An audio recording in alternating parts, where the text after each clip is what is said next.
ধন আজকে আপনাদের যে বিষয়টা জানাবো সেটা হচ্ছে যে আমরা অনেকেই জানি যে এই একটা কথা প্রচলিত আছে যে যার নাই কোনো গতি তার জন্য হোমিওপ্যাথি। এই কথাটা আসলে কাদের জন্য? ঠিক আছে? এই কথাটা হচ্ছে কিন্তু ডাক্তারের জন্য না, এটা হচ্ছে রোগীর জন্য। হোমিওপ্যাথি এরকম একটা চিকিৎসা ব্যবস্থা, হোমিওপ্যাথিকে বলা হয় ডিভাইন ট্রিটমেন্ট সিস্টেম। হ্যাঁ, এছাড়াও হোমিওপ্যাথি খুবই উচ্চতর একটা চিকিৎসা পদ্ধতি এবং কি হোমিওপ্যাথি অত্যন্ত সফিস্টিকেটেড একটা থিওরির উপরে দাঁড়ায় রয়েছে। যদিও মানে এটা অনেকেই জানে না, পরিকল্পিতভাবে এটাকে চাপিয়ে রাখা হয়েছে। ঠিক আছে?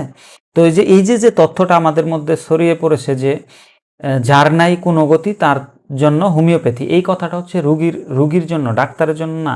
আপনি দেখবেন যে রুগীর সমস্ত প্যাথি ফেল, কোনো প্যাথি কোনো কিছু করতে পারছে না, ওই রুগীটা হোমিওপ্যাথিতে এসে অনেক ভালো হচ্ছে, অনেক ভালো হচ্ছে। এবং কি অনেক রুগী, এটা আপনারা একটু খোঁজ নিলেই দেখতে পারবেন যে সমস্ত প্যাথি ফিরাই দিছে, তারপরে সে সর্বশেষে হোমিওপ্যাথির কাছে আইসা অনেকটা ভালো রেজাল্ট পাইছে এবং কি অনেক বেনিফিট হয়েছে তার। তো এই কথাটা আপনারা জানেন যে মনে করেন যে ডাক্তারের মনে হয় যে যার নাই কোনো গতি সে মনে হয় হোমিওপ্যাথি পড়ে। বিষয়টা ডাক্তারের জন্য না, বিষয়টা হচ্ছে পেশেন্টদের জন্য।